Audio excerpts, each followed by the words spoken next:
Hey guys, how are you all doing? Welcome to my channel. So, today we are gonna see, what if Kurenai decides to adopt Naruto, after seeing how Naruto was treated by Konoha, part 1. So before we start, go check out the author of this fanfic, BlueLionFox. Link is in the description. Also subscribe if you enjoyed the video. Let's start the story.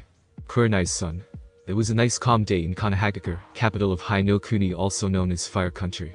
The sun was shining brightly. As a sign of it being noon, there was a small breeze to keep the temperature at a comfortable degree. The trees were swinging in the wind. Kids were at the park playing under the watchful eyes of their parents or guardians.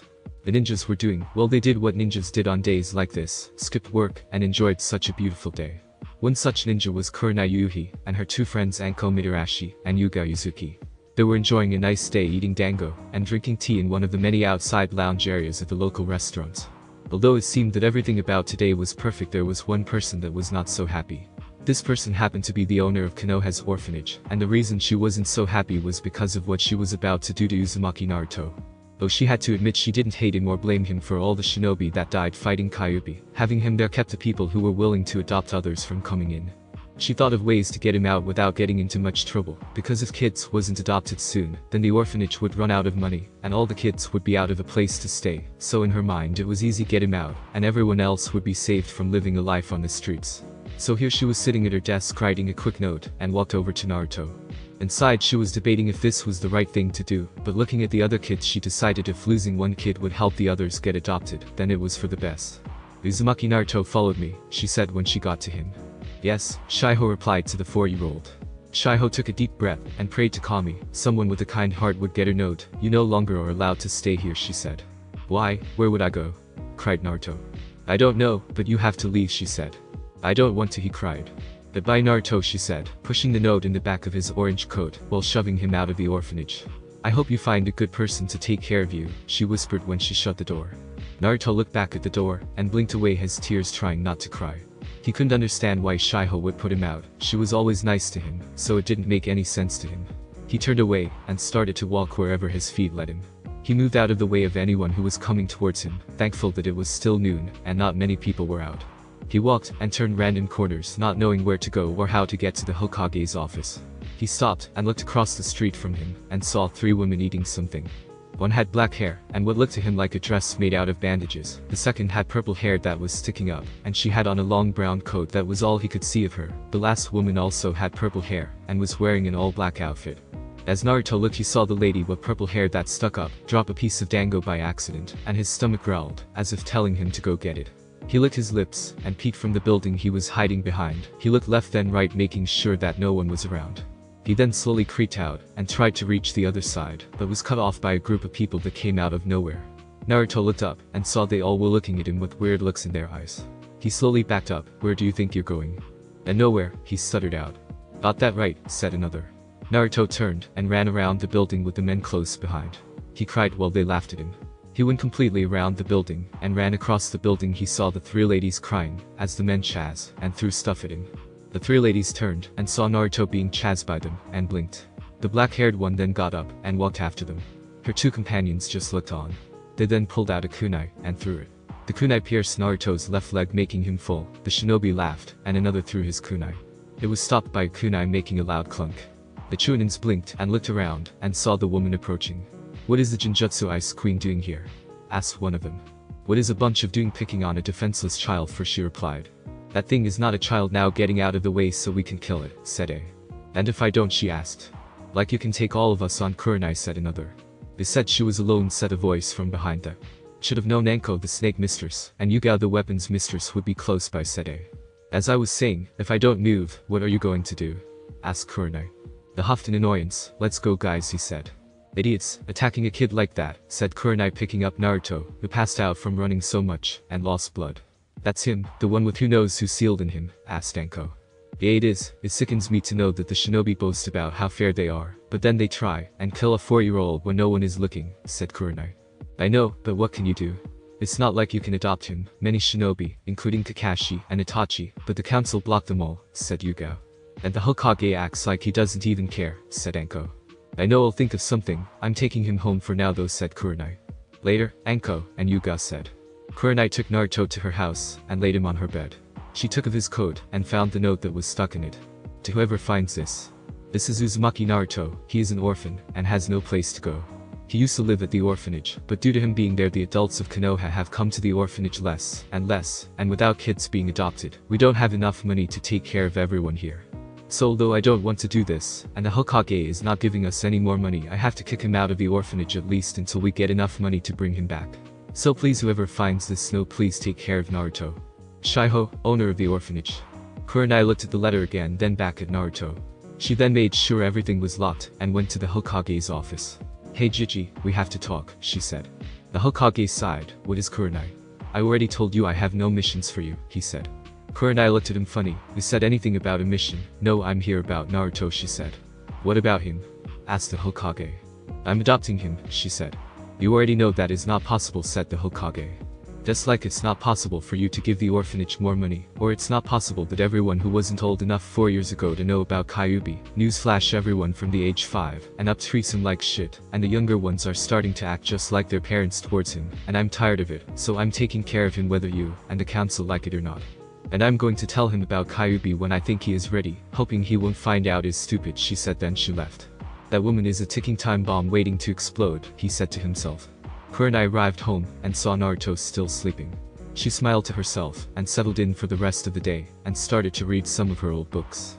The next morning Kurenai woke up, and looked down at Naruto, who had snuggled closer to her, and smiled. She went to shower, then started to make breakfast for the two of them.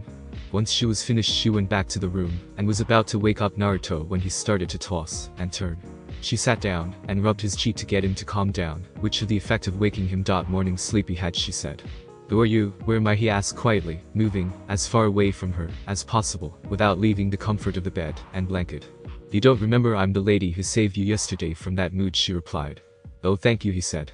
Let's get you cleaned up. She then picked him up, and took him to the bathroom. She took off his shirt, and saw all the scratches that he had on his body from the beatings he received, and frowned, but soon her motherly instincts took over, and she ran warm water to bathe in. She poured water on his head, then proceeded to scrub him clean. She washed him a few times to get the grim off him, then picked him up in a towel, and headed back to her room. Hey little guy, do you have anything besides that orange outfit? She asked. No, Shiho only bought me new clothes when the ones I had were too messed up to wear, he said. Okay, then let's get you into one of my t-shirts. Now it's going to be really big, but don't worry, she told him. After putting the shirt on him, she saw he still didn't quite seem comfortable in it, so she started to tickle him to get him to lighten up. Looks like someone is ticklish. Come on, let's eat breakfast, she said. You mean I get to eat also? He asked. They didn't feed you at the orphanage? Kurenai asked. Not only Shiho would give me food, the others would just hand me scraps when everyone else was done, said Naruto. He looked up into her intense red eyes, and flinched, as they weren't as inviting as they were before. I see, well here you can eat as much as you want, said Kurenai. After both had their fill of the food, Kurenai put the rest into the fridge for later.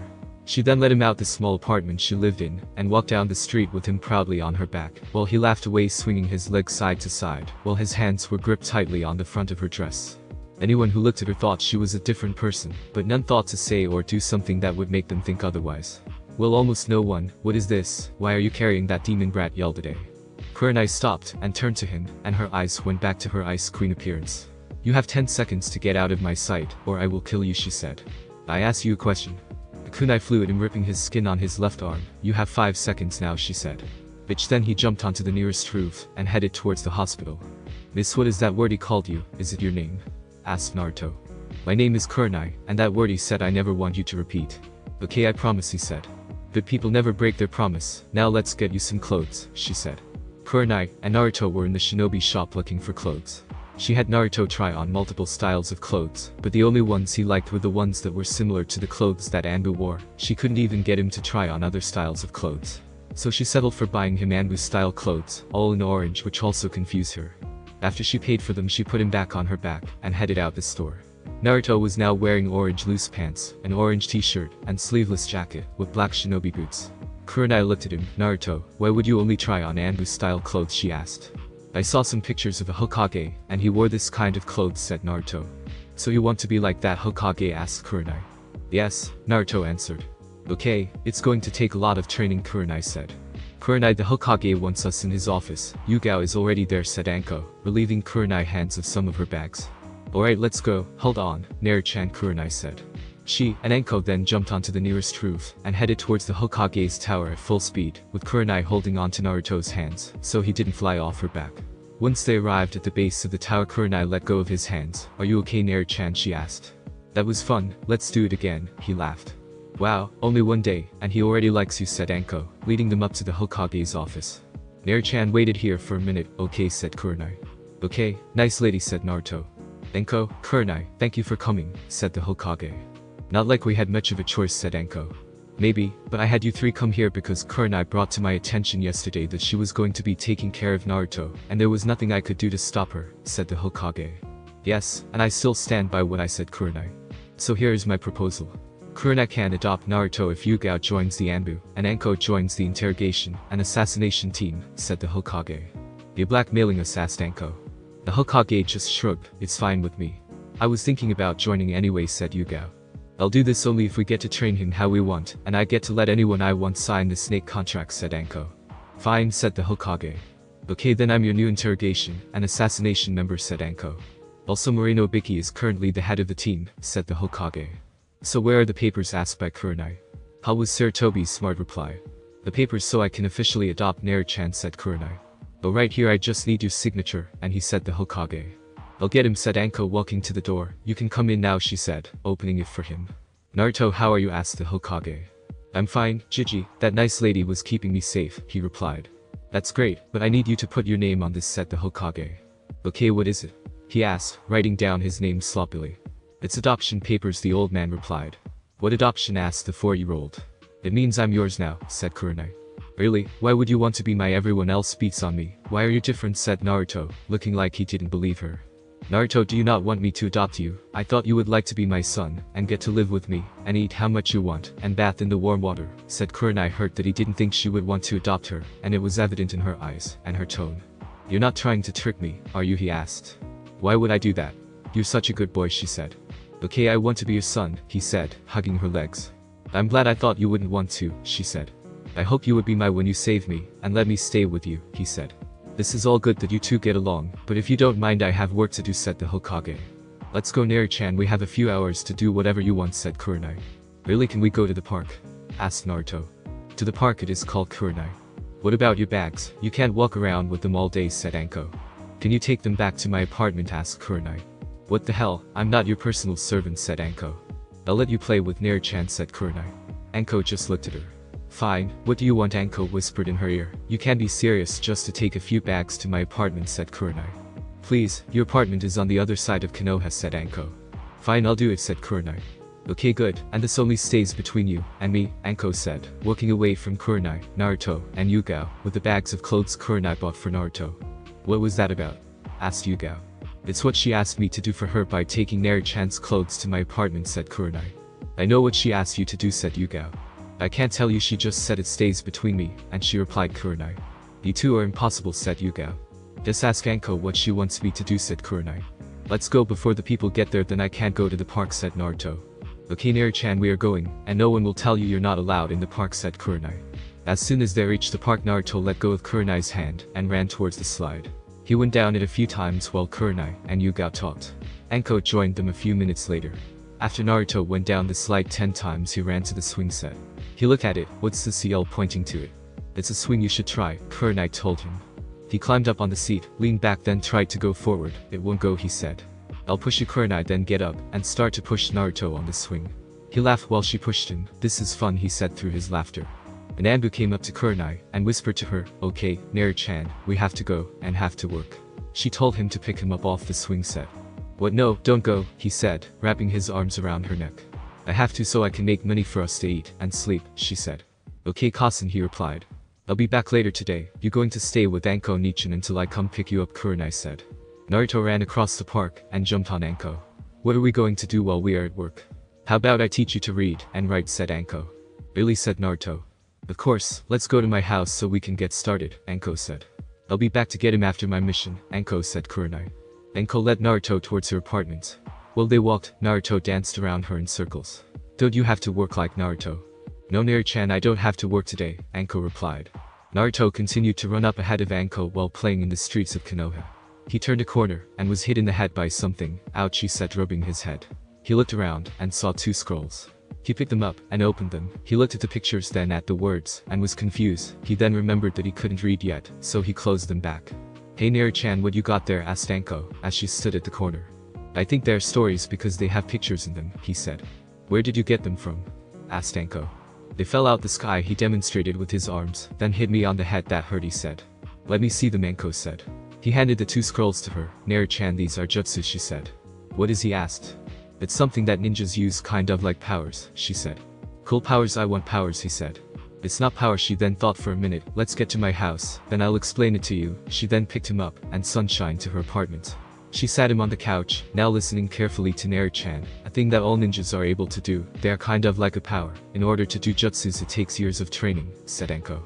That sounds boring, said Naruto. Anko looked at the scrolls, wanting to know what they were. She asked. Okay, he replied. The first one is a copy of wind jutsus that are only found in Suna. The second is lighting jutsus found only in Kumo, she said. Wind sounds lame, but the lighting is scary, he said. Well, you know Naru-chan, there's a rumor that Suna shinobi are able to use wind to fly, she said.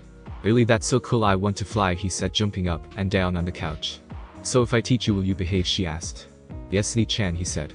Okay, first you have to learn to read and write, proper manners, to use chakra, and how to address people of importance, she said. Okay, I'm ready to start. What he first asked. Let's start with reading, writing, and learning about chakra, said Anko. Anko grabbed a scroll and a pen and wrote the alphabet down. Okay, I want you to copy those letters down. You will do this every day until your handwriting improves, she said. Okay, Ni-chan, Naruto said. While you're doing this, I'm going to explain what chakra is. She then proceeded to tell him what chakra was, how it was accessed, and used to perform. After a few hours there was a knock on her door. Hold on, Anko said. She slid a pillow under Naruto's head in place of her lap, then walked to the door. Sorry it took so long, I had to replace my lap with a pillow, she said, opening the door. That's fine, Anko said to Kurenai. She walked into the apartment and looked around. What's all this, she asked. Well, on our way here so I can teach Naruto to read and write, he said. 2 scrolls fell down on his head and asked me to read them to him, thinking they were stories, but they turned out to be jutsus, and after explaining what is and telling him that some ninjas in Suna can use wind to fly, he asked me to teach him to use jutsus, so I started to teach him about chakra. Well, he learned to write, said Anko. Okay, but what's with all the scrolls? Asked Kurenai. I used them as a demonstration for what chakra was made of. He also used a lot to learn the basics of writing, Anko replied. How far did he get? Asked Kurenai. Well, after explaining it a few times he got the basics of chakra, and he knows the alphabets now, said Anko. Okay, I'll continue his training tomorrow, said Kurenai. You can stay here if you want instead of risking waking him up, said Anko. Thanks, Kurenai. She then sat on the couch Naruto was on, and put his head on her lap in place of the pillow. She then leaned back and closed her eyes. Anko turned out the lights and went to her room. So what did you think? Was it good, bad, okay? Tell me what you thought. Any ideas or pairings you want to see, tell me.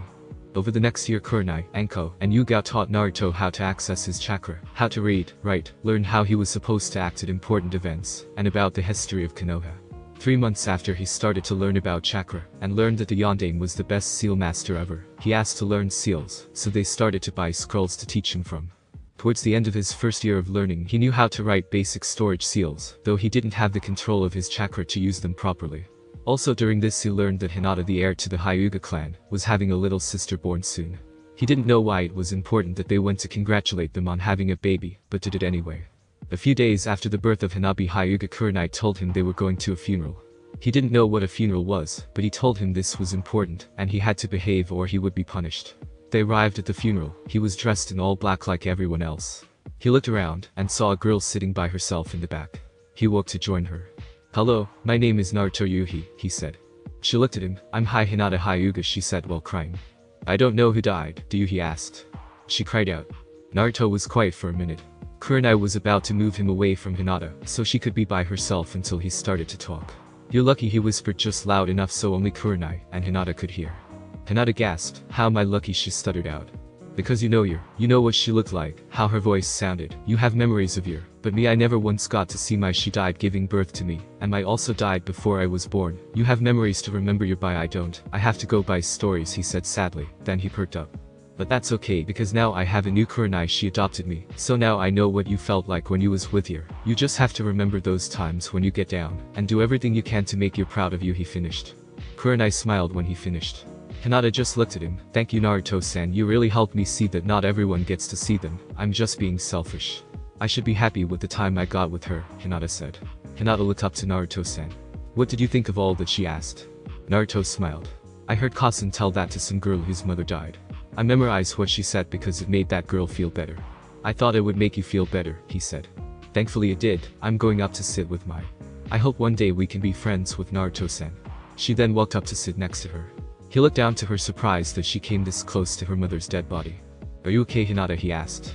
Yes, Itausen, I just had to realize that not everyone has to spend time with. I just have to remember those times and try to make her proud, Hinata said. Hiashi smiled. Just do your best, and I know I don't say it, but I'm proud of you, and always will be. Remember, when I talk negatively, that's because of how I was raised, and I'm trying to motivate you, he said. Kurenai pulled Naruto onto her lap. You did a good job, Naru-chan, she told him. Kasen, what's it like to lose someone, he asked. Kurenai thought about it. I hope you never have to know what that pain feels like, baby, she said. Kasen, he said. Yes, she replied. What was my real life? He asked. She acted just like you do, always full of energy, always wanting to learn, get stronger, help anyone she could, and beautiful, Kurenai said. Like you? Naruto asked. Kurenai just smiled. She was my sensei when I was a genin, she said. Kasen, do you have anything that was my real, he asked. She thought about it. Actually I do, but you have to earn it first, she said. Okay, Kasen, I hope Hinata-chan is going to be okay, he said. Kasen is my real name here, he asked. Yes, I'll bring you to see her grave one day, but not today, she said. A week later, Naruto was walking to eat lunch with Yugao. They just finished part of their kunai and training, and she was treating him to lunch anywhere he wanted. The 5-year-old boy ran happily as he led Yugao to the ramen stand. He was a few steps in front of Yugao when a scroll fell and hit Naruto in the head. Again. Naruto rubbed the offended spot while picking up the scroll. Yugao jumped on the roof of the building the scroll fell from and didn't see anyone, so she dropped down and walked to Naruto. You okay, Naru-chan, she asked. Yes, he held the scrolls so she could read them. Yugao took the scrolls and opened them. After reading them, she looked at Naruto. Well, someone gave you your sealing scrolls. We will work on them later. Okay, do you know who, he asked. No, they were gone before I saw who did it, she replied. Tsunade and Shizune were sitting at a casino in the middle of tea country. As Tsunade was deciding what game she wanted to play, Jiraiya came up to them. How have things been? He asked, sitting across from Tsunade. As well as things can for a senin who hasn't betrayed their village, Tsunade replied. That's good. Have you been back to the village, Jiraiya asked. Why should I go back? Last time I went, the council banned anyone from trying to adopt, what Tsunade said. Jiraiya nodded, knowing what she was talking about. I know, but things have turned around for him. You should go see what he said. Maybe I'll check it out, Tsunade said. Just make sure you don't get caught. You know how sensei is, Jiraiya said. Yeah, I know he is still trying to get me to come back to teach medics, Tsunade said. Maybe you should. It will give you the money to pay off your debt, Jiraiya said. I have another idea to pay it off, she said, looking at Jiraiya. I don't like the way you're looking at me, Jiraiya said. Hey, what are you two talking about, and who is the council preventing you from adopting, Shizune said, as she was confused by what they were talking about. Tsunade looked at her. Don't worry about that right now. Maybe one day you will meet him, she told her. Now, Jiraiya, how have the books sold? She asked. Great, my last book sold 1 million copies in 2 months, he said. Good, let's make a deal, she said. What type of deal, he asked. Tsunade looked at Shizune. Can you leave us for a minute, she asked. I'm sure. Shizune walked away. Kurenai was standing in the forest of death with Naruto. Now I know usually we train at home or at Yugao's house, but now we need more space, and this is technically owned by Anko, and she let us use it, so for now on all your training will be held here, Kurenai said. Okay, what are we going to do first, Naruto asked. Kurenai went into her pocket. I know you're learning snake style from Anko, but Yugao found a Taijutsu scroll in the Anbu archive. It was developed by the Yondaime. The style is called Winged Sun, and it basically uses your opponent's force against them, she told him. So with this style I will let my opponent attack first, and use that momentum to get the advantage, Naruto asked for. Exactly, and when you combine this with snake style you will be hard to figure out. Now get ready, we are going to go over the first steps of this style, Kurenai said. A month later Naruto started to get the hang of the first stage of learning Winged Sun.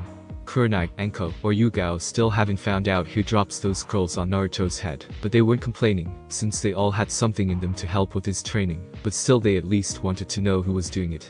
As they were walking looking for something to do, another scroll fell down directly in front of Naruto. Kurenai looked up and saw a green flash of cloth and jumped up onto the roof. As soon as she got there the person vanished without a trace. Damn it, she yelled. What's wrong? Anko asked, jumping next to her. I almost caught the person who kept dropping those scrolls. I saw a green shirt or jacket when I got up here, they had just vanished, Kurenai said. Don't worry, we will catch them soon, Anko said. Kasen, what's this? Naruto yelled. Anko and Kurenai dropped down from the roof and looked at what was sealed in the scroll. Naru-chan is a rod that is extremely hard to use, and only a few have ever completely mastered using one. The last was your Kushina, Kurenai. So I'm going to learn to use it, Naruto asked. Yup, Kurenai said. Tsunade met Jiraiya at a bar in Wave Country. Why are we meeting in a bar, pervert, she asked. Hey, I paid off your debt, the least you could do was meet me here, Jiraiya responded. Tsunade looked around and made sure no one was listening, and I let you model one of your characters off me, so we are even, she said. Yes we are, and I must say I think this next book will be my bestseller, he responded. I just want my cut for letting you use me as a main character, and nothing about me better not be in that book, she said. Don't worry, I have more respect to put actual things about friends in my books, and you will get your cut. I'll deposit it into your bank account, he said. Good. Did you go back to the village, Tsunade asked. Yes, I went back to you, he asked.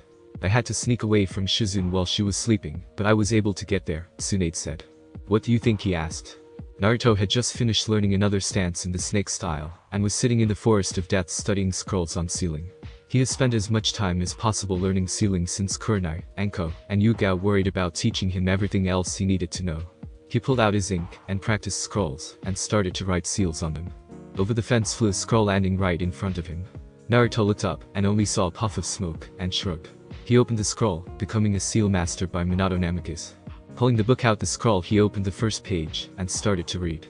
Anko walked up. Hey Naru-chan, where did you get the book, she asked, kneeling down to read the name of it. It flew over the gate and landed in front of me. I looked up and only saw smoke, he told her, then went back to reading. I see, she said, getting up and walking out the gate. She looked around and saw nothing that could give her a clue about who threw it. A week later, all three Kunoichis and Naruto were in the Hokage's office. What do you want, Chichi? We got training to do Kurenai. I realized that, but I have been getting complaints that scrolls have been coming up missing, the Hokage said. And this has what to do with us, Anko asked. Well, I was wondering if you knew anything about it. There was a report that Naruto has been getting scrolls from an unknown source, he said. Oh, and who filled this report, and how would they know where he got scrolls from? If you forgot, he is not allowed in any shinobi stores, Kurenai said. I know, but I have to ask so we can prove his innocence, the Hokage said. Well, he is innocent. He never is out in the village without one of us, Yuga said. Okay, well, I'll let you get on with your training, but if you see anything that will help us solve this, let me know. So far the only scrolls that have been taken are A rank, but we don't want anyone thinking they might have the chance for something bigger, the Hokage said. We will keep an eye out, Kurenai said, walking out the door. Naruto was getting ready for his second birthday with his three guardians. Although Kurenai was his official, he felt like Anko and Yuga were also his kaisens. They all even moved into a house that they had built outside the Forest of Death. A lot of council members complained, but they were quieted down by the clan heads of Hiashi, Tsun, Shibi, Shikaku, Inoichi, and Chauza.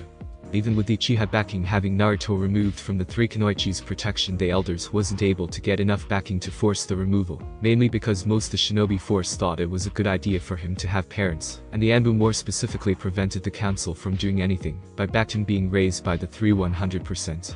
Naruto walked down the steps in his normal attire of all orange clothes, and went to eat breakfast like normal. As he sat down, Kurenai looked at him. So Naru-chan asked, what do you want to do for your birthday, she asked.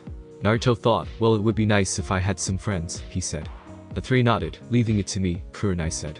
Okay, what else, Anko asked. Well, a party would be great, but it's not enough people to have one, so I guess ice cream and cake, he said. Consider it done. Now let's go to Naru-chan. It's a great day, and you should have some fun before the festival starts, Yuga said, leading outside once he was finished eating. Yuga-kasan, what's that festival for, and why don't I ever get to go, he asked. Well, I don't know how to explain it right now. Just wait till you get older, and be able to protect yourself better, and I'll take you, Yuga responded. Okay, he said.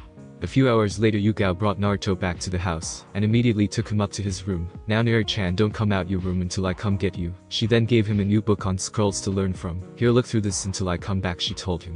Yuga went down the stairs. How's everything going? But so far, Kurenai went to invite some people, and their kids, Anko said. Great, need any help, Yuga asked. Yeah, can you start to check the cake, Anko said. Kurenai arrived at her first house, the Naras, and knocked. Shikaku opened the door. How can I help you, Kurenai, he asked. Well, today is Naruto's birthday, and I came to invite you to the house, she said. Sure, we will be over. Yoshino doesn't like that festival knowing what the meaning behind it is, Shikaku said. Okay, thank you. Anyone you know who might want to come, Kurenai asked. Yes, Inoichi has a daughter Naruto's age, and Chauza has a son. They both come over a lot, they might want to come, he told her. Okay, thanks, I'll invite them, Kurenai said, walking away. She then walked to the Akamichi compound, and knocked. Hello, Chauza. Shikaku said that you had a son of Naruto's age, and I came to invite you to his birthday party. Chauza thought, we will come, he said. Okay, bye. She then walked away. She walked to the Yamanaka flower store, and saw Ino. Hey Ino, where is your? Ino turned. He is in the back of the shop. Why do you need anything? Ino asked. No, I just came to invite you to Naruto's birthday party, Kurenai said. But ain't the festival today, Ino asked. Yes, it also is his birthday today. He never had a party, so I decided to give him one, Kurenai said. What? How can he never have had a party before, Ino asked, astonished, as she remembered the many birthday parties she had. Well, I adopted him 2 years ago, Kurenai said. Oh, Ino thought, hold on, I'll ask, she said. She ran into the back, then came back a few minutes later. He said he will bring me, Ino said. Great, he knows where my house is in Kurenai, then walks out of the shop. She arrived at the Inizuka compound 10 minutes later. Hey Tsum, I came to invite you and your 2 kids to Naruto's birthday party, she said. Tsum thought, I'll try and get there, but Kiba really likes that festival for some reason. Hana hates it, says it's pointless, and something about seeing a kid beat at it, Tsum said. I see, well if you want you can drop Hana off, then take Kiba to the festival, then come by later with him, Kurenai suggested. I will do that, Tsum said. Great, now I have to go to the Hyuga's, Kurenai, and leave. She arrived at the Hyuga compound, and was surprised to see Hiashi standing there, as if he was waiting for her. You finally came, he said. You were waiting for me, she asked. Yes, I've been waiting for you to come by ever since Naruto and Hinata met at the funeral. She has been wanting to play with him for some time, but with Hanabi I don't have the time to take her to your house, he said. I see, well I apologize for that, but I came to invite you and your kids to his party, she said. I figured as much, but I must decline, as I have a lot of work, but if you want you can take Hinata and Hanabi with you, and I'll send a Hyuga guard to pick them up at 9, he said. Kurenai looked at her watch, which gives them 3.5 hours to play. I'll take them with me, she said. Great, I'll go get them, he said, walking into the compound. Soon Kurenai had both Hinata and Hanabi. After a visit to the Abiram compound they walked to her house. Kurenai, Hanabi, and Hinata arrived at the house. Hold on, Hinata, let me make sure that Naru-chan is dressed properly. Kurenai then put Hanabi down so she could walk around, and went upstairs. She came down a few minutes later. Okay Hinata, you can go up, his door is the one that's open, she told her. Hinata walked upstairs, and knocked on the open door. Naruto looked up at her, and smiled. Hello, want to play with me, he asked. Yes, she replied. Naruto went into his chest that was by his closet, and opened. Come on, I have a lot of things to play with, he said. Hinata walked into the room, and over to the chest, and looked. Wow, this is a lot, she said. Don't you have toys, Naruto asked. Oh, I have some toys, actually me, and I have an entire room for our toys, she said, as she pulled things out to play with. Soon the other kids started to arrive. Whoa Hinata, I didn't know you would be here, Ino said from the door. Hinata looked over at her, and smiled. Hello Ino, she said. Hey, you want to play with us? Naruto asked the 4 kids at his door. Sure, Choji said, walking in followed by Ino, Shikamaru, and Shino. Soon Hana arrived, and said goodbye to her, and, as directed by Yugao, she walked upstairs to Naruto's room. She looked around. Well, hello everyone, I'm Hana, she said. Naruto looked at her. Hi, I'm Naruto. I want to play with us, he said. Sure, she walked in the room, and they started to play Shinobi. They all picked their favorite character, and started to act like Shinobi. An hour later Yugao came up. Having fun? She asked. Yes, Yugao-kasan, Naruto replied. But now come downstairs, dinner is ready, she said. They walked downstairs with Yugao behind them all when there was a knock at the door, she said. Yugao walked, and opened the door. I'm back, Kiba got hungry, and bored without Hanatsu. Well, come in, we were just about to serve dinner, Yugao said. They all walked into the kitchen, and saw all the adults sitting at the table, well formed a line, and washed their hands, then came to me, and Anko to get you food, Kurenai said. 9 came, and everyone started to leave. The Hyuga guard came, and picked up a sleeping Hanabi, and tired Hinata. Kurenai took Naruto to bed, and tucked him in. After picking up the toys, she closed the door, and walked downstairs to the kitchen where Yugao and Anko were cleaning up. She sat down. That was a great party, she said. Yes, it was. Even if he didn't have any presents, he made some friends, and that's all that matters, Anko said. I think getting friends is enough of a present in his eyes, Yugao said. Yes, I'm actually surprised everyone showed up though with the festival, and all, Kurenai said. I know Ino loves that festival, even if she doesn't know what it's for. Choji and Kiba are the same, Yugao said, as she remembers watching them play at the festival. Hopefully next year he will get presents, Anko said. Hopefully, well I have to get going. You know how people get after the kids are gone at that festival, Yugao said. How can we forget? They tried to break into the last house I bought, Kurenai said. We know, that's why we decided to move in together, Yugao said. Then she left. Anko looked around. She got out of cleaning again, she said. Stop complaining, Naru-chan is sleeping, and we finally got the night to ourselves, Kurenai said. Anko kissed Kurenai. You're right, let's hurry, and clean up, and get to my room, she said. 3 months later Naruto stood in front of Kurenai. Okay Naru-chan, show me what you learned so far in Taijutsu, she said. Okay Kasan, Naruto responded. Naruto got into the standard snake style stance. Kurenai got into her Taijutsu stance. Naruto ran up to Kurenai, and stopped when she was within his reach. Kurenai swung it, in which she spun to the side, and dodged, and hit her with a left elbow in her side. Kurenai then did a spin kick at his head, which she ducked under, and punched her in the back. This continued for 2 hours, with Kurenai steadily getting faster in her attacks. Soon Kurenai stopped. "That's enough, Naruto," she said. "So how did I do?" he asked. "Good, but you're still too slow," Kurenai said. "How do I fix that?" Naruto asked. "I'll start that training tomorrow, so don't worry about it," Kurenai said. Yugao walked up. "Time for weapon training yet?" she asked. "Yes, I'm going to start his speed training tomorrow," Kurenai said. "Okay, get ready, Naruto," Yugao said. Okay, Naruto unsealed his rod from the scroll, and got into his stance after he was able to stand. Good, your stance has less flaws in it than last time, Yugao said. They attacked him without notice. Danzo, Himura, and Kaharu were sitting in a secret chamber. "We need to get those three away from Kyuubi so I can take him and turn him into our weapon," Danzo said. "Yes we do, but nothing we have tried has worked," Kaharu said. "I know any other ideas?" Danzo asked. "How about sending them each on missions?" Himura asked.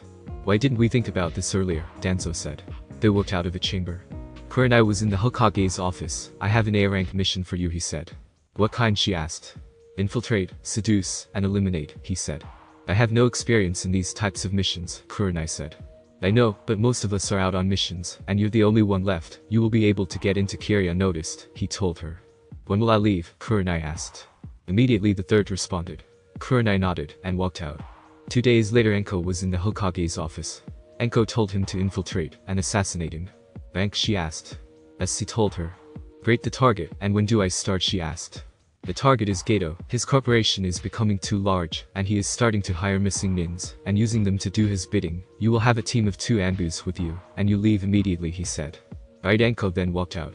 3 days later, Yugao was in the Hokage's office with Naruto. "Sorry Yugao, but I need you for a mission," he said. "I am going to have to deny this mission until Kurenai or Enko return," she said. "I'm sorry, but this mission needs your weapons expertise," he said. "And what the hell do you expect me to do with Naru-chan until one of us returns?" Yugao yelled. "I'm sure he will be safe until one of you returns. I'll have Anbu watch over him until one of you returns," he said. Kakashi walked into the office. "Am I interrupting?" he asked. "No Kakashi, you actually came at a perfect time," Yugao said.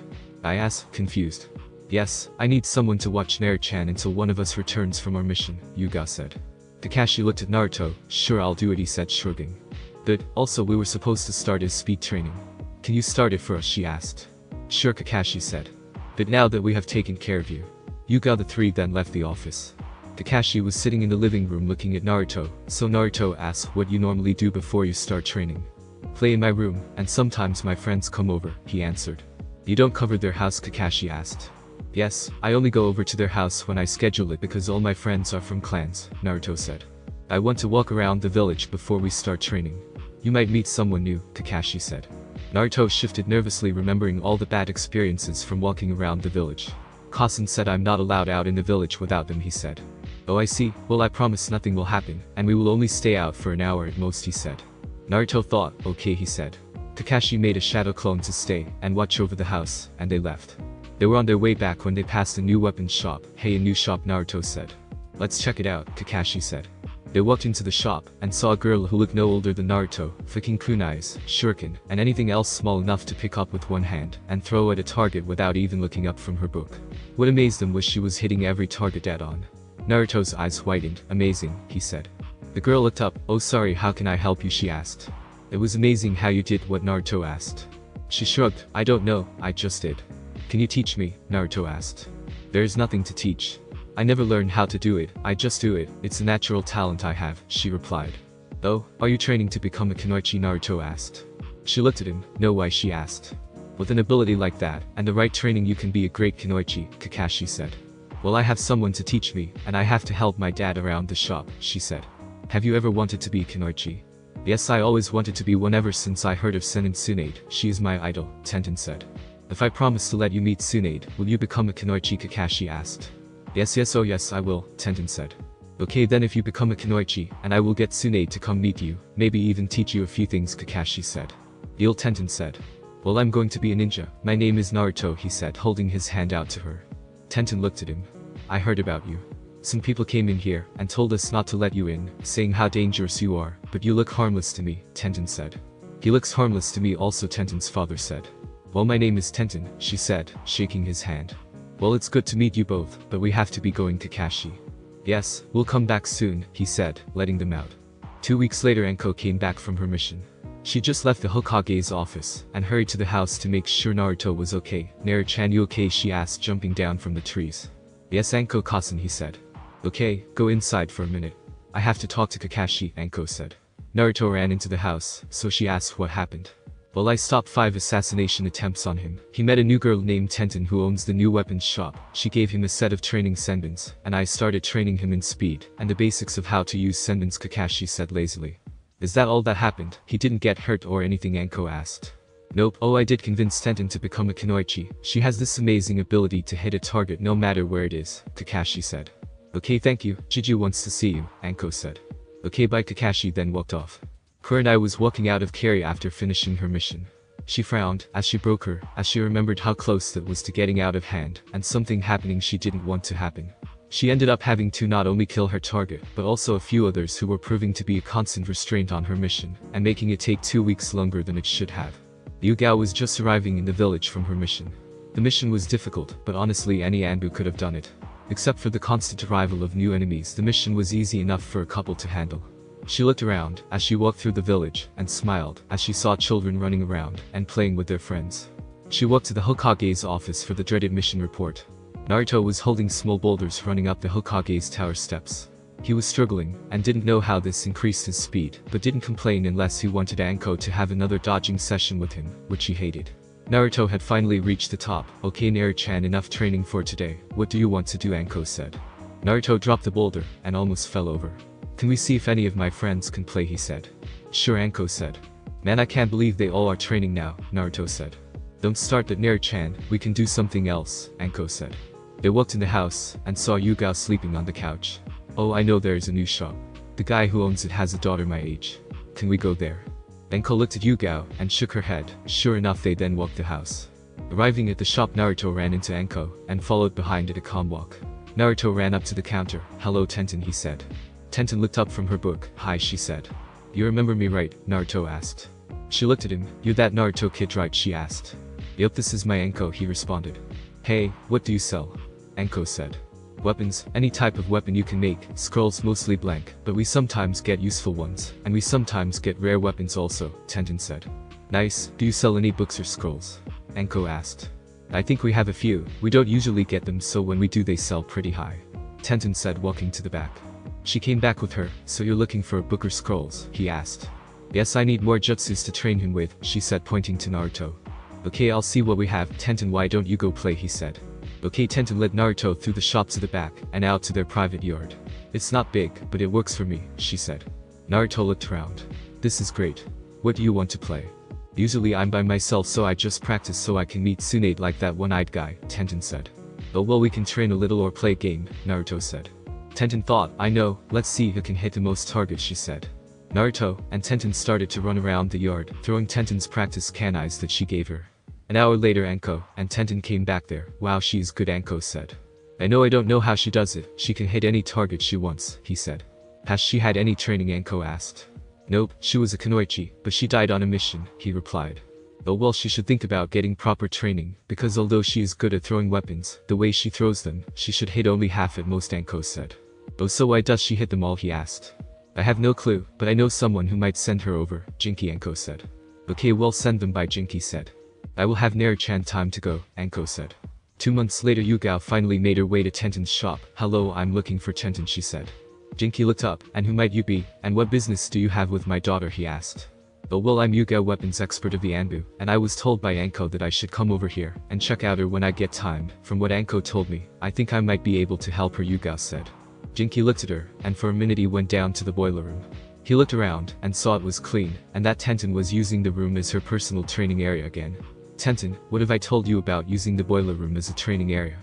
She stopped her training. I know I could get hurt. The boiler room is not for my personal use, but for weapon making. But I know everything in this room like the back of my hand, and I already finished my work and cleaned it, so what's so bad about me using it for training? Besides, I'm already getting stronger by working down here at least. I should be able to get faster, also, she said.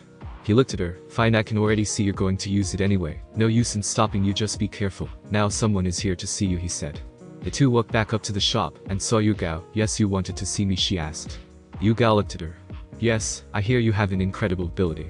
Can you show me, she asked. Sure, follow me. Tenten led her out to her personal training area in the back. Well, you ready? Tenten asked. Yes, Yuga said. Tenten picked up a kunai and shuriken and closed her eyes, jumped, and threw them. Each one landed dead on target. See, I always hit my target, Tenten said. Yuga nodded. What about a moving target, she said. Ha, Tenten asked. I want you to try to hit me while I'm moving, Yuga said. Are you sure you could get hurt? Tenten asked. Yes, trust me, I think I know why you can't miss, Yuga. If you say so. Tenten then picked up some more weapons and waited until Yuga said go. Okay, you can start when you're ready, Yuga said. Tenten closed her eyes and mentally focused on where Yuga was. When she opened her eyes, Yuga was running around the yard. Tenten jumped and went upside down and threw the 3 weapons. All 3 were blocked by Yuga. How was that? Tenten asked. I'm curious if the weapons went where you threw them or where you wanted them to go, Yuga asked. How if I throw them, won't they go where I want them to go? Tenten asked, confused. Not all the time. When you threw the weapons, did you throw them where I was when you saw me? Tenten nodded. But you wanted them to go where I was going? Tenten nodded again. If I'm correct, yours are, Yuga said. Yes, how did you know? Tenten asked.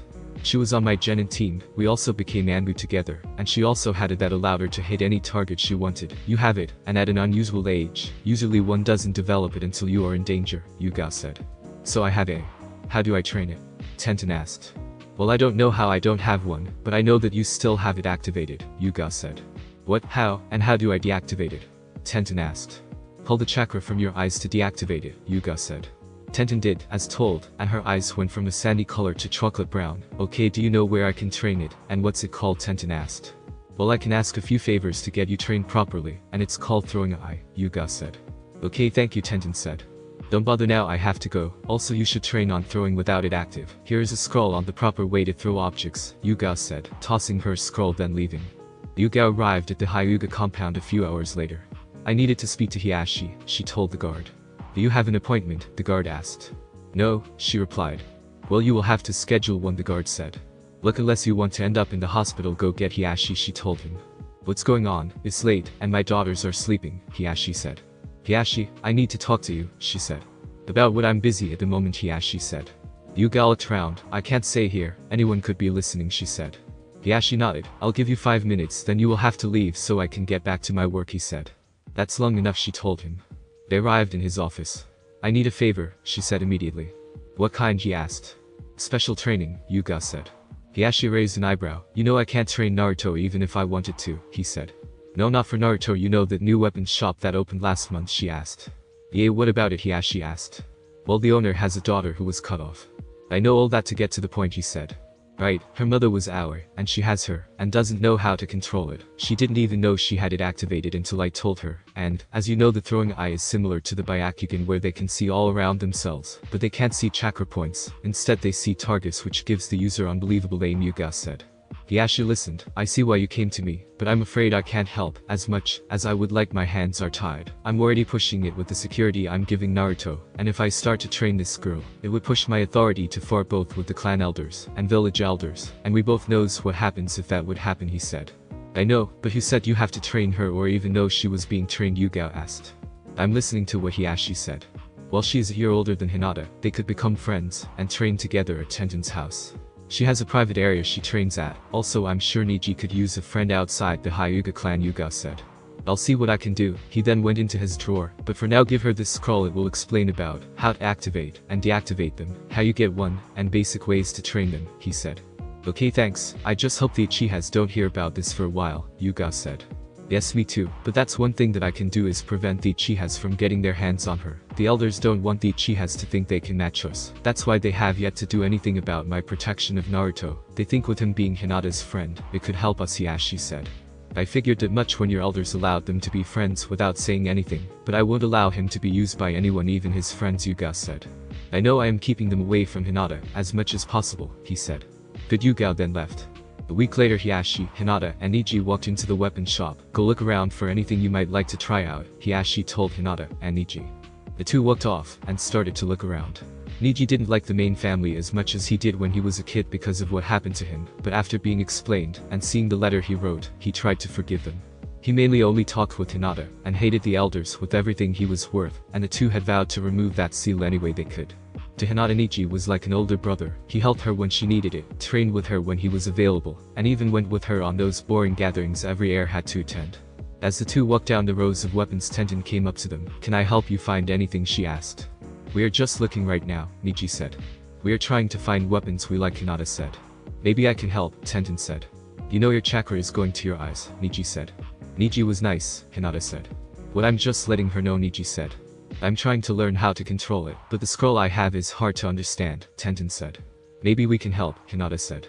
A year and 6 months have gone by, and Naruto trained hard like always. Tenten also trained hard with Nichi and Hinata to learn how to control her. She had to start from the basics of chakra control, but owning a weapons shop meant that sometimes they got advanced chakra control scrolls, so within a year she was able to increase her control on her chakra, to the point where she could walk up walls. And on water, thanks to a scroll left behind her, who came back a few hours later to get it, leaving Tenten with plenty of time to copy it, like she did every scroll for her own personal use. Tenten, Hinata, Nichi, Kiba, Shikamaru, Ino, Choji, Hana, Naruto, and Shino all became good friends during that time also. The most shocking thing to Kurenai was that during that entire time Naruto didn't get any extra scrolls, and he had learned everything they had to teach him, so they just worked on speed and chakra control. Tenten and Nichi had started the academy, and the rest was starting in a few months. Naruto was walking around with Kurenai, Anko, and Yugao, as they were having family time, since lately, at least 2 of them were always away on a mission. During those missions the assassinations on Naruto doubled, but were always stopped. This infuriated Danzo to no end. As they walked away from the weekly ramen lunch, a scroll dropped and hit Naruto on the head. Naruto picked it up, rubbing his head, and opened it. Inside the scroll was, to their surprise, 2 scrolls. One was for Rasengan, and the second was chakra paper, and instructions on how to start elemental training. The confusing thing about the second gift, as they started to call them, was that there were a total of 9 chakra papers, and starting instructions, and each had a name on them. After checking around to make sure no one saw the scroll being dropped, they decided to give the chakra paper and instructions to whose name was on each scroll. After locating everyone and delivering the gifts, they continued on with their family in the afternoon. They decided to go to the park. Just as they were passing the last building, 3 more scrolls fell down, each with the name Hinata, Tenten, and Ino on them. Kurenai picked them up and decided to deliver them and catch up later. Kurenai arrived back at the park 10 minutes later. "So what was in the scrolls?" Anko asked while watching Naruto play around. "They were beginner medic scrolls," Kurenai said. "Who would give the medic scrolls?" Yugao asked. "I'm guessing the same person who gave Naruto the Rasengan, and then those elemental papers and training instructions," Kurenai said. "Which would also be the same person who gave Naruto all those scrolls in the past," Anko said. "I don't think they are connected, well, at least not in the way we think," Yugao said. "What do you mean?" Kurenai. "Well, I'm thankful just like you are to whoever has been giving us those scrolls, but who would know Naruto that also knows medics, all his friends' names, the exact level that he is while we are training him, what size clothes he wears for those outfits he got on his birthday, and the Rasengan, which is, as far as I know, is only known by the Yondaime, and he is long dead," Yugao said. "You're right, it might be more than we can figure out, or might not," Anko said. "You're right, I mean, if I remember correct, the Yondaime showed all his jutsus to his sensei and his students, so that would leave Kakashi and Jiraiya. As for medics, the medical field has been trying to get a Hyuga and Yamanaka for as long as we've been alive, and bringing in Tenten might have been a way to get Hinata and Ino. The clothes could have been a lucky guess. The only thing we need to do is find out who would want to help Naruto without being caught," Kurenai said. "Which leads us to the same spot we are in now. The council has literally forbade anyone from helping Naruto without being punished, so it could be anyone in this village. Not to mention both senins tried to adopt him at least 5 within the first 2 years of his life," Yugao said. "I just say forget about it. Eventually the person will have to come out in the open. We just have to be patient and silently thank them," Anko said. "I guess, at least with their help, Naruto is easily at the genin level right now," Kurenai said. "And that's all that matters," Anko said. Tsunade was relaxing in a bathhouse with Shizune. "So what should we do now?" Tsunade asked. "Well, we could pay a visit to the village," Shizune replied. Tsunade asked. Shizune shrugged. "You have to have someone you want to see," Shizune said. Tsunade thought, "It would be good to see Minato's Gaki." She thought, "Yes, there is someone I want to see." She is sad. "So why not go at least for a week?" Shizune asked. How about we go back when he becomes a genin?" Tsunade said. Shizune asked why. "Because it would have been 10 years since I lived in that village," Tsunade said. Jiraiya was standing a little ways away from the village. He was debating if he should go in or not. He knew he could just walk in, and then leave if he wanted. Sometimes being a senin has its perks, he thought. He started to walk towards the village, at least to meet Minato's Gaki. He thought, maybe I should tell him about the Namika's tradition of showing up the Uchiha, he added, as a second thought. Kurenai walked into the kitchen to see Naruto trying to burst balloons with his chakra. She smiled and sat down at the table with Yugao and Anko. You two think we should tell him who is? Anko asked when Kurenai sat down. I see no problem with it, Yugao said. Yeah, he kept the secret of who he is to himself. Knowing who he is will make him work even harder, Kurenai said. Okay, then it's an agreement, we will tell him, Anko said. Naru-chan came and sat down, Yugao said. What's wrong? He asked. Nothing, we have to tell you, Kurenai said. What's that? Naruto asked. First you are the Minato Namikaze, the Yondaime Hokage, Yugao said. What really? Naruto yelled. Yep, the taijutsu I helped you learn was his first creation. That you're learning now was one of his most famous. As you get older you will learn more of his jutsus, Kurenai. And like with you, we expect you to try and be a better shinobi, and keep this to yourself, Anko said. Oh, I will be the greatest ever, Naruto said. We have no doubt you will, Yugao said. There is something else, Kurenai said. What's that? Naruto asked. The reason why most of the civilians and some of the shinobis hate you, Kurenai said. Why is that? Naruto asked, looking down. Because to beat Kyuubi you had to seal it away, and he could only use someone he knew would be strong enough to hold it back, Kurenai said. So that's why everyone hates me? Naruto asked. Well, not everyone, but yes, Yugao said. Thanks for telling me, Naruto said. Naru-chan, how do you feel knowing this? Anko asked. Naruto looked down for a minute, then looked up. I don't care what everyone else says. I have my kaisens and friends, and that's all I need. If anyone else has a problem with me, then screw them, he said. The three smiled. That's what our Naru-chan, Kurenai said. Now I have even more to work for. I have my and Kaisen's legacy to protect, and to show everyone I'm me, and not the nine-tailed kitsune, he. We expect you to work hard, Kurenai said. I will, Naruto said. Good, now I think it's time for you to take your first steps out into the village without our protection, Yugao said. Naruto asked. Yep, you have earned it, Anko said. Here, go buy some ramen for dinner. Kurenai said, give him some money. Naruto happily ran towards Ichiraku Ramen. On his way there he ran, literally, and quite hard, into someone. Sorry, he said, getting up. Watch where you're going, he heard. Naruto finally stood up and looked the boy in the eyes. I said sorry, he repeated. And I said watch where you're going, now get out my way, he said. I don't know who you think you are, but you don't demand anything from me, Naruto said. Move out of my way or I will make you, the boy said. Well, you're going to have to make me, Naruto said. The boy then charged at Naruto, who got into his snake stance and waited. The boy swung. As soon as he was about to hit Naruto, he ducked and did a windmill kick to his stomach. The boy fell back and got back up and charged again, this time with more awareness than before. He punched Naruto again, but when Naruto ducked he quickly kicked his legs out from under him, making Naruto fall. Naruto did a spin on his back, raising to his hand with his legs in the air, and did an upside down spin kick to the boy's chest, and flipped right side up. They were about to charge again, but were stopped by an Inuanbu. Both of you leave now, or I will turn you in for a fight, he said. Naruto brushed himself off, and continued to walk to Ichiraku Ramen. He ordered the food from his friend Aim, and left. He got home, and saw Anko and Kurenai in the Forest of Death training, so he walked inside. Yuga looked up from the book she was reading. Took you long enough to get lost? She asked. Of course, Naruto, not being good at lying, told the truth. No, I got into a fight with some boy my age, he said. How did that happen? Yuga asked. Well, I was running, and turned a corner, and we ran into each other. I said sorry, but he said watch where I'm going, and we argued about him not being able to demand me to do anything. Then he attacked me, trying to force me to move. Of course I defended myself, he replied. So how did the fight go? Yuga asked. Well, it was easy compared to fighting you, but he did get a lucky hit because I was too careless and hungry, Naruto said. If that is so, you need to train on fighting while you're hungry, Yuga said. But you always say shinobi never goes into battle hungry, Naruto said. I know, Naru-chan, but sometimes it's unavoidable, so you need to learn how to fight while hungry, Yuga said. Jiraiya was walking through the village. He had put on himself until he was ready to reveal himself to others. He was walking away from the fight Naruto just had, and was impressed that he was able to combine snake style and winged sun style. He then walked off when the battle was broken up, since he knew where he lived. He walked to the training ground to see if anyone was there, and found a girl there training by herself, and walked up to him. Hello there, he said. She looked at him. Who are you? She asked. That doesn't matter right now, but I was passing by, and couldn't help but admire how you didn't miss one target, he said. I'm training to be a weapons mistress. So far I'm better than every genin, she replied. That's outstanding. Well, I'll leave you to your training. He then walked off.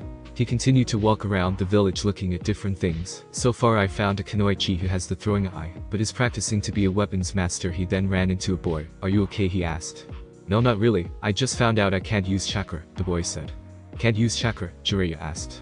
Yes, I went to the hospital to find out why I couldn't access my chakra, and they said I have a rare disease that prevents my body from making chakra. I only have enough to do basic things, he said. I see. Were you trying to be a ninja? Jiraiya asked. Yes, but now I don't know, he replied. Hold on a minute, I might be able to help. Go to the Hokage and ask Guy Mido to tell him you need him to teach you to jutsu because you can't use chakra. Thank you sir. The boy then ran off. Jiraiya shook his head and checked to make sure that he didn't fade off. After making sure he was still under, he continued to walk. He decided to go to visit Naruto and the three kunoichis. He arrived at the house faster than he expected and knocked on the door. Enko answered the door. What do you want? We're eating dinner, so make it snappy, she said. Enko Yuga yelled. Some old guy. Enko yelled back. I don't want to be discovered just yet. Can I please step inside and I will take my off, he said. Enko looked at him for a few minutes. Make it quick, and if you're not someone important, you're going to find yourself in the hospital, she said. Jiraiya thought for a minute. Good deal, he said. He walked in and waited until Enko shut the door and took off. Enko looked at him for a minute. You my team sensei teammate, ain't you, she asked. Unfortunately I am, he said. Yugao Kurenai was hot in here, and Enko yelled. The two walked in the living room, following what Enko said. Look who decided to visit, she said, pointing to him. They looked at him. For what took so long to come visit him, pervert, Kurenai asked. I wanted to wait until the right time, he responded. So basically you wanted to spy on females, Yugao asked. Well yay, but I also had my reasons for not coming back, and they didn't involve him. I didn't leave on good terms with sensei or the council, Jiraiya said. Yeah, my food is getting cold, Enko said, walking in the kitchen followed by the other three. I get no respect, Jiraiya thought. Kasen, who is the Jiji, Naruto asked. Jiraiya, you're Tausen sensei, Enko said. So that's what Minato looked like, as a 7-year-old, Jiraiya said. Wow, and I thought you looked like him, as a baby, he added. Naruto just blinked, then shrugged, and continued eating.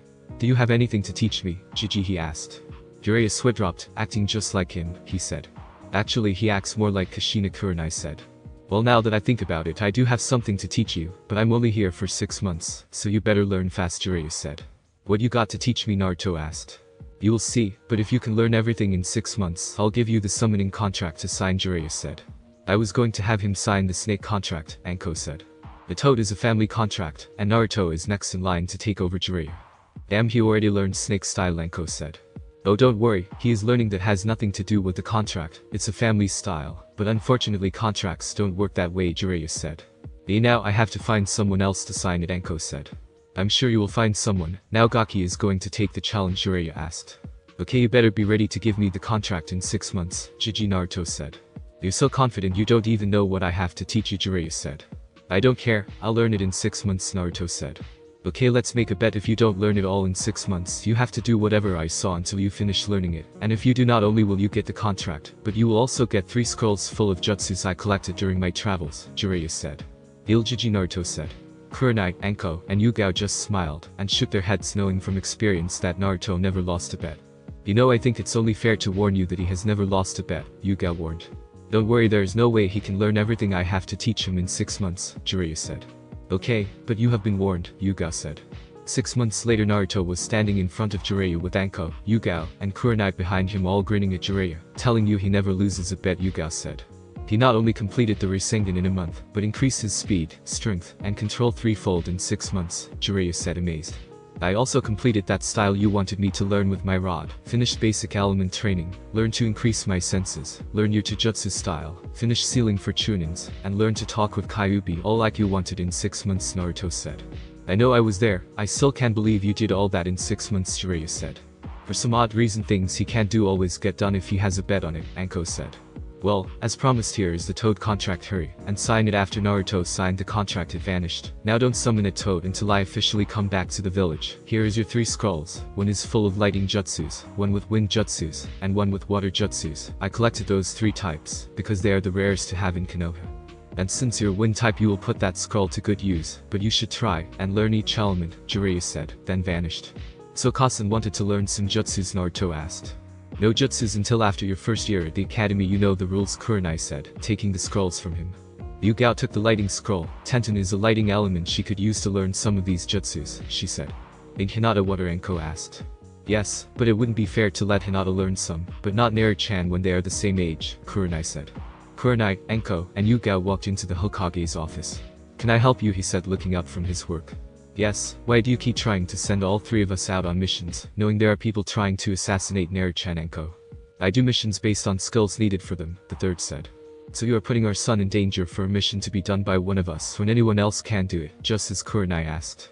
It's not, as it seems the missions you are sent on are missions that fit your skills, the third said. Kurenai asked. The Hokage sighed. Look, all those missions were asked for you specifically. I had tried to make it so at least one of you is still here, but with the council it's hard, he said. What do you mean, Yugao asked. Well, the elders have been trying to get rid of you three, since you adopted him so Danzo can take him, and train him how he wants, the third told. You let them dictate what missions we get, Anko asked. I have no choice on some of the missions, and they know things about the village that under no circumstance can get out, the third said. Kakashi was walking around bored. He walked past the ramen place, and saw Naruto, Tenten, Hinata, Niji, and Hanabi, and walked in. Hey Naruto, he said. Naruto turned around. Hello Kakashi, Naruto said. How's training, Kakashi asked. Great, I even won 3 scrolls full of jutsus off a bet, Naruto said. Nice, Kakashi said. Yup, I let Tenten borrow the scroll with lighting jutsus in it, since she is a lighting type, Naruto said. You're lighting type, Kakashi asked her. Yup, I've been training for about a year. I think I'm almost done with the basics. Learning lighting is harder than I thought it would be. Kakashi thought for a minute. I'm also lighting type, I could help you if you want, he said. Really, that's great, you still have that promise to keep, Tenten said. I will, he replied. But because I have been learning medicine also, Tenten said. That's good. Hey, I have an idea, you all want to learn, as he asked. Yes, they all answered except Hanabi because she was too young to learn. Okay, well Tenten, since you're lighting type I will teach you the Rikiri. It's an S ranked, and extremely difficult to control, and if you don't have a lighting element you have no chance of learning it. The rest I will teach, the Chidori. It's a watered down version of the Rikiri, powerful, but easier to control, and learn, Kakashi said. How much more powerful is the Rikiri than the Chidori, Naruto asked. Well, in terms of power, the Rikiri is 1000 times more powerful, Kakashi said. Wow, that's a lot of power. Will I also learn the Chidori, Tenten asked. If you want, but under no circumstance are you to attempt to teach anyone the Rikiri without my permission, Kakashi said. Okay, I promise, Tenten said. Good, now in order to use them right you all need to become faster, Kakashi said. How fast, Naruto asked. Well, in terms of shinobi styles you need the speed of someone who is a taijutsu expert, he replied. How do we get that fast, Hinata asked. Well, there is the natural way of constant training where you can use weights, which is what I recommend if you plan on learning by the time you become Chunin, he said. Okay, I can provide the weights, we have an extra supply of them, Tenten said. But wear them at all times unless you're sleeping or showering, and don't forget 1 day a week go without the weights on, so your body can get used to them, and when they start to get too light put more weight on, Kakashi said. He then left. What about Ino, Shikamaru, Choji, Kiba, Hana, and Shino, Hinata asked.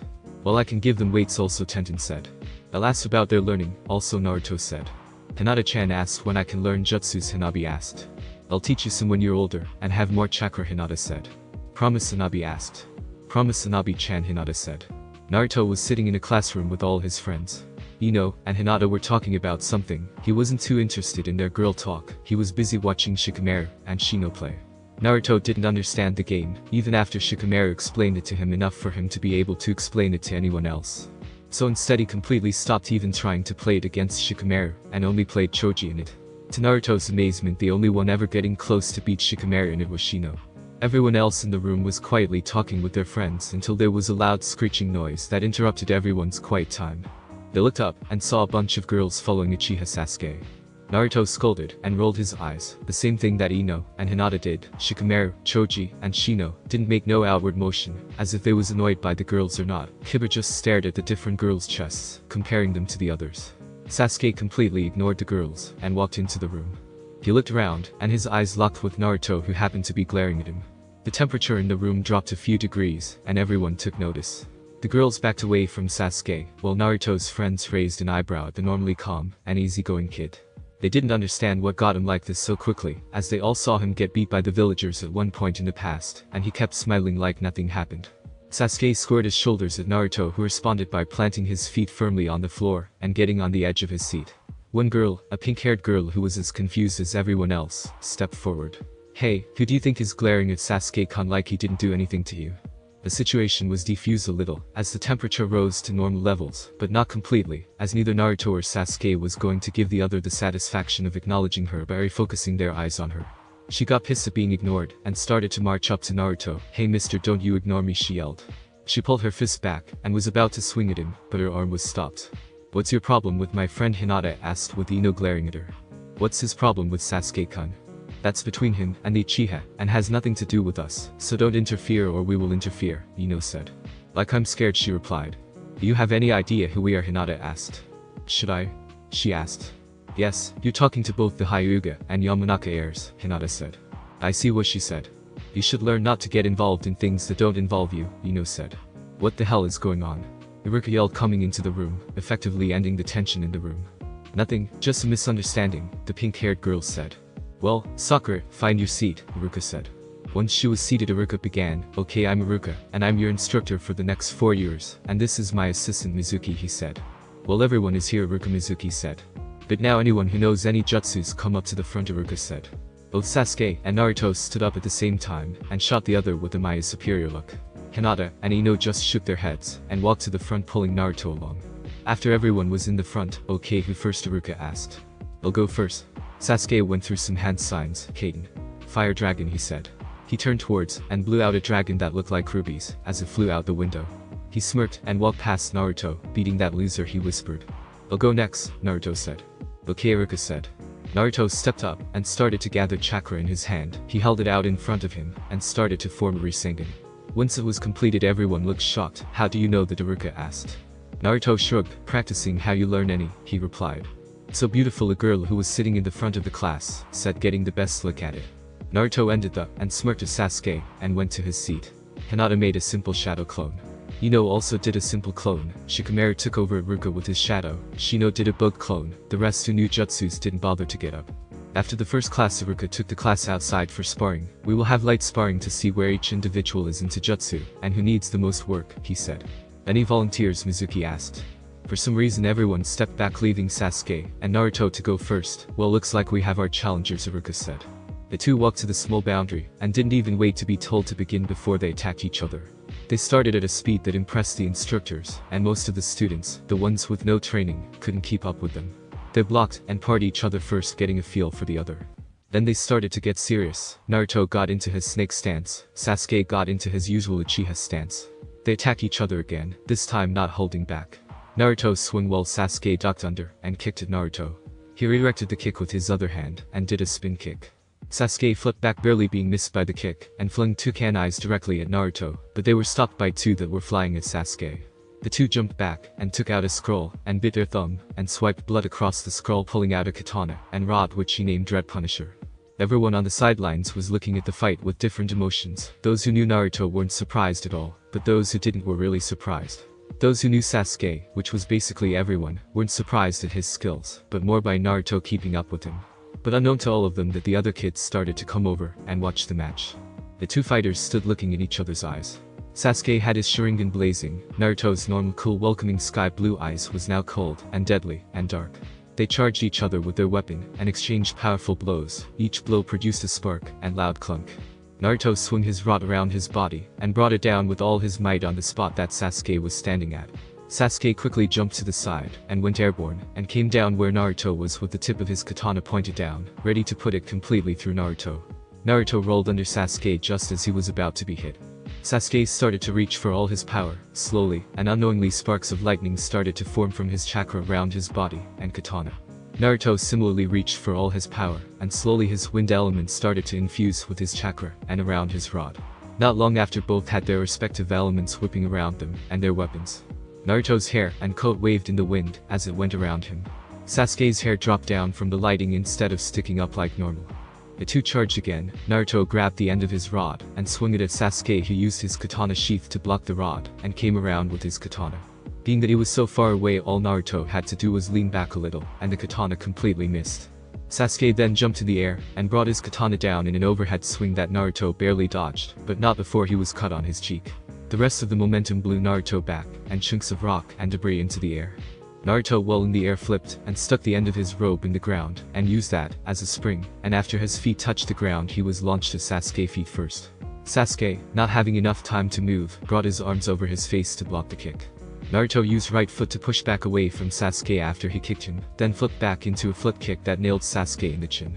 Naruto then ran at Sasuke as soon as he landed and jumped with his rod over his head, and with the help of his element, brought it down, barely missing it, dodging Sasuke, which resulted in the ground where Sasuke was to be broken up and sending small pebbles into the air.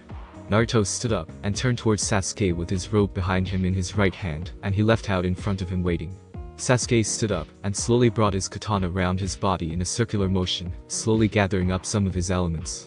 He did this a few times before he made a loud yell and brought it down at lightning speed, sending a wave of lighting at Naruto. Naruto's eyes whitened when he saw the power gathering in the attack, and quickly started to spin his rod in front of him, trying his best to get enough power to match the lighting coming his way. At the last minute a shield of wind formed and blocked the lighting, causing the two attacks to cancel each other. There was a bright flash, and when the light died down, both Sasuke and Naruto were leaning on their weapon for support, but neither would give up until the other was clearly beaten.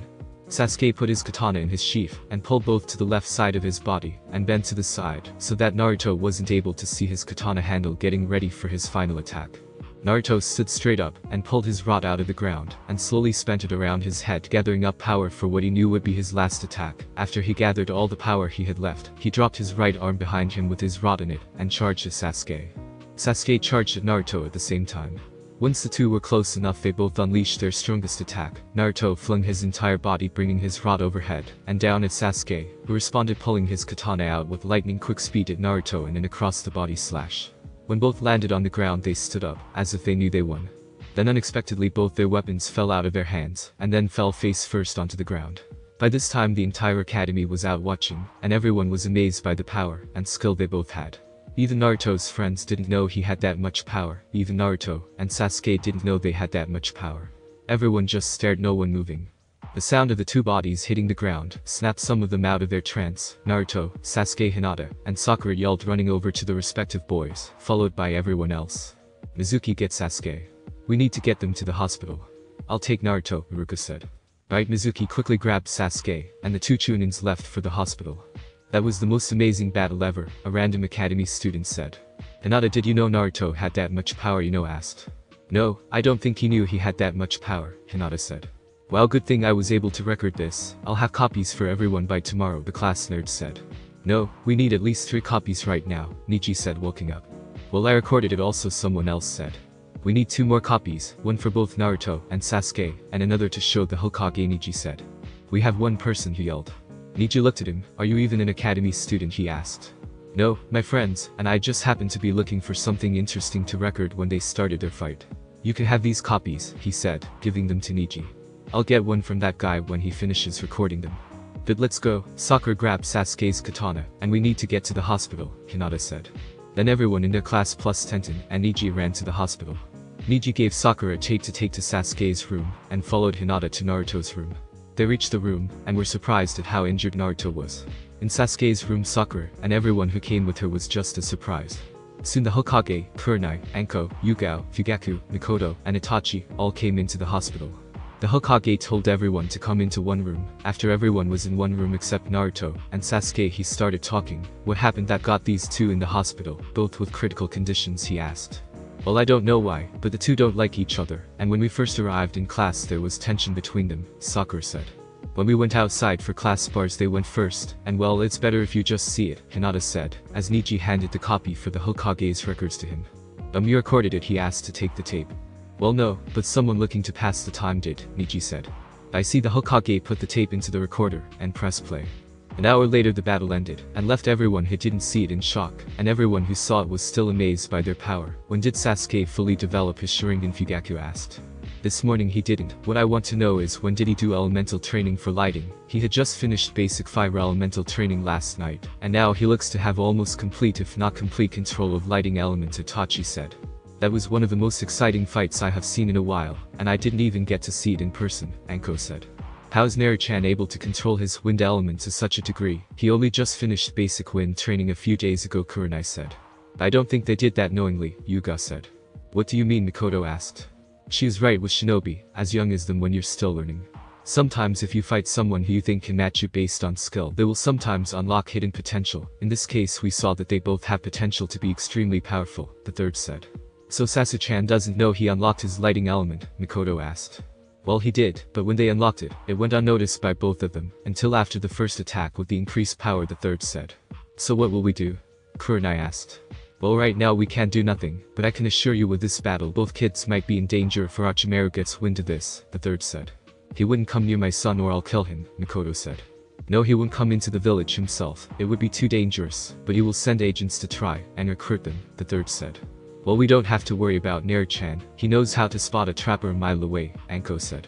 Sasuke is the same, as long as he doesn't let his anger cloud him he will be fine, and will be able to uncover any trap, and Itachi said. Well now I bet you all want to get to the kid so you can go. I'm going to file this tape, the third said, then left. Hey kid, let me get one of those tapes, a guy whispered. The kid making copies of the fight turned around. Okay, here you go, he said, giving the guy a tape. The guy took the tape and vanished. He arrived in Bear Country, Jiraiya. What the hell are you doing now? Tsunade asked, as he walked into a casino she was in. I have something you might want to see, he said, showing her the tape. Okay, there are plenty of TVs around, pop it in, she said. An hour later everyone in the casino was amazed by the fight. Are you sure that Uchiha and Minato's? Tsunade asked Jiraiya. Positive, I was there for the entire thing. They are even making tapes of this. You know what that means, right? Jiraiya said. We have to go back to that village before we go, Tsunade said. No, I was thinking that this kid might be greater than Minato, Jiraiya said. Jiraiya, think about it. We were able to get a copy, and we are not even supposed to be in the village. What's stopping Orochimaru and Iwa from getting a copy? Tsunade said, smacking him in the head. Shit, you're right, I don't want to face that council, Jiraiya complained. Stop complaining, Tsunade said. Shizune, Jiraiya asked. At the hotel, let's go get her, Tsunade said. Jiraiya got the tape, and they went to the hotel. Shizune. We need to go, Tsunade said. Go where? She asked. To Konoha, Tsunade said. I thought we weren't going there until this kid became a genin, Shizune said. I know, but after you watch this tape you will understand what Tsunade said. Shizune saw on the tape that the kid looks like Yanding. It's his kid, that's why we are going back, Jiraiya said. A few days later the three shinobi and pigs were at the gates of Konoha. As soon as they got to the gate, Tsunade and Jiraiya showed their pass, while Shizune showed her an apprentice for the Tsunade badge. The guard opened the gate, and the three immediately went to the Hokage's office. Hey sensei, did you miss us? Jiraiya said, opening the door, and the three walked in. The third blinked. What are you doing back? He asked. First off, this is our home village, and we can leave and come as we please. Secondly, have you seen this tape? Tsunade asked to take the tape from Jiraiya. It reached you too. This can't be good, the third said. That's why we are back. You're too old to do what needs to be done, Tsunade said. Tsunade-sama, you shouldn't talk like that, Shizune said. What, I'm telling the truth, Tsunade said. How long were you staying here? The third asked. Don't know, what we want to know is where he is, Jiraiya said. Hospital still, said the third. Well, let's go to Shizune when you come to the hospital, pervert, Tsunade asked. I guess hopefully I can delay seeing their faces, Jiraiya said, following Tsunade. Kurenai, Enko, and Yuga were sitting around Naruto's bed, each with their head on the bed trying to sleep. They didn't leave the room since Naruto was put in the hospital. The only thing they left for was to shower, eat, and the bathroom. But they did kick Hinata, Ino, Hana, and Tenten out many times, as they tried to stay here as much as they could. Naruto hasn't woken up either, which made the three more worried and protective over who came to see him. The door slowly opened, and someone stepped in, being worried for Naruto, extremely tired, and on edge from lack of sleep. All three kunoichis went into their pouch, and pulled out a kunai, and threw it at the intruding person. The three kanais were met midair by three kanais, making a clunk which caused the three kunoichis to turn, and look at who it was. You three look like you haven't slept in at least 5 days, Tsunade said. We feel like we haven't slept in 5 days, Enko said. Why don't you go home and get some sleep, Tsunade said. We are not leaving our Naru-chan, Yuga said. Fine, Shizune, you and Jiraiya go get 3 beds for them, Tsunade said. Fine, but I know that I'm not a doctor, so don't expect me to do anything else, Jiraiya said, following Shizune. So can I check him? Tsunade asked, walking closer to Naruto. The three glared at her. Staying away, Kurenai said. Well, you do know I'm a medic and a senin, right? Tsunade asked. I don't care, you could be someone trying to get in while our guard is down, Enko said. Tsunade just sighed. 3 kunoichis who were like him. I should have known it wouldn't be easy, she thought. Shizune and Jiraiya came back with the beds. We need to put them to sleep so I can check, what Tsunade whispered. The 3 then vanished and hit a pressure point on the 3 kunoichis, putting them to sleep. They should wake up in a few minutes, but then the comfort of the bed made them fall asleep, Tsunade said. Just as they got the 3 on the bed, they started to wake up, but fell asleep again. Kurenai woke up hours later and found herself in a bed. She bolted up and looked around. Where's Naru-chan, she thought. She saw his bed was empty and started to panic until he walked out the bathroom. Naru-chan, are you okay? She asked. Yes, the doctor said I used too much chakra, he replied. But now get over here, she replied. Naruto walked over and climbed into Kurenai's bed. As soon as he was on the bed, she hit him in the head. Don't ever scare us like that again, she yelled, waking Yugao and Enko up in the process. Ow, that hurts, Naruto complained. Sirs, you're right, who gave you permission to be unconscious for a week, Kurenai said. Sorry, I didn't want to be unconscious, he replied. Kurenai gave him a break just this once, Enko said. I see everyone is awake, Tsunade said from the door. Who are you? Naruto asked. I'm Tsunade of the Senin, she said. Orochimaru was sitting in the Akatsuki hide after the entire group was shown the tape on Naruto and Sasuke's fight. That boy is Minato's kid. He also has the 9-tailed kitsune in him, he said. Really? Do you think you can get a hold of him? Pain asked. They do realize with this fight getting out like this, Konoha is going to increase their security to prevent the Yondame's enemies from getting to his legacy, Orochimaru asked. I just want to know if it's possible, Pain said. As long as my other two teammates are not there I can get him, Orochimaru said. Good, and if the other two senins are there then come back, and we will wait until a better time, Pain said. Hinata, Tenten, Ino, Hana, Kiba, Shino, Shikamaru, and Choji were walking to the hospital to visit Naruto. As they walked they talked about their training, and how everything was going. I was thinking, and I don't know about you all, but I'm going to increase my training. I can barely feel my lighting element, Tenten said. I am doing the same thing, Hinata said. Kasen already increased my training 100-fold. Troublesome Naruto just had to get in a fight, and unlock his element, Shikamaru said. I have also increased my elemental training. I can't do much to increase my clan training because it takes time to have full command of my partners, Shino said. Kasen also increased our training, Hana said. They walked into Naruto's room. Hey Naruto-san, how are you feeling? Hinata asked. Well, I feel great, but Tsunade won't let me out of the hospital, even though team is already out, Naruto said. Why won't she let you out? Hana asked. Tsunade asked, and Tsunade of the Senin's Tenten. The very same one, someone said from the door. They turned around. It's really you, the greatest medic and Kunoichi ever, Tenten said. Well, I don't know about the greatest Kunoichi, but I am pretty damn good, Tsunade said. I can't believe I'm meeting a legendary Senin Tenten. Well, now that these three are here you can leave, Tsunade said to Naruto, pointing to Ino, Hinata, and Tenten. Would you use me as bait to get them here? Naruto yelled. Yeah, what you going to do about it? Tsunade said. Everyone sweat dropped. Come on Naru-chan, you need a bath, Anko said. Everyone left, but Ino, Hinata, and Tenten. Now you three show me what you learned from those medic scrolls that told me about Tsunade. Iruka was in the Hokage's office. You wanted to see me, he asked. Yes, we need to increase our academy training. For now on, don't spend so much time on book stuff. The entire academy will now focus on getting kids who are not from shinobi families caught up with those from shinobi families, the third said. So you want me to focus on everyone who is not from a shinobi background? Iruka asked. Not just you, every instructor will do it, the third said. Urias stood outside the council office. He knew he had to go in there, but that didn't mean he wanted to. Besides, Tsunade wasn't here, so he still had time to make up an excuse. He looked around, and didn't see anyone, and started to sneak away. Where do you think you're going? Perverti heard. Damn it Tsunade, how is it you're the only person ever able to sneak up on me, he said. That's my secret now. Where are you going? You know Sensei wants us at this meeting, Tsunade said. I don't want to see them, Jiraiya said. Tsunade rolled her eyes. And you call yourself a Senin, she said.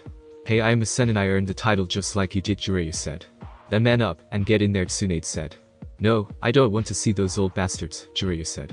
Tsunade sighed, and grabbed the back of his shirt, and dragged him in. Why do you make this harder on yourself? Why are both my teammates idiots? Hey, don't compare me to Orochimaru, Jiraiya yelled. Then stop acting like a spoiled brat, Tsunade said. She continued to pull him in the room. Sorry I'm late, Sensei, I found him trying to sneak away, she said. You didn't find me because I wasn't lost, Jiraiya protested. You came back, Himura said. Yuri's still alive, retorted Jiraiya. Why did you come back? Kaharu asked. Why does it matter? Replied Jiraiya. What the hell happened the last time you were here? Jiraiya, Tsunade asked. Those old bastards, Jiraiya said. You washed up pervert, I will make sure you regret the day you crossed me, Danzo said. You can try to wait.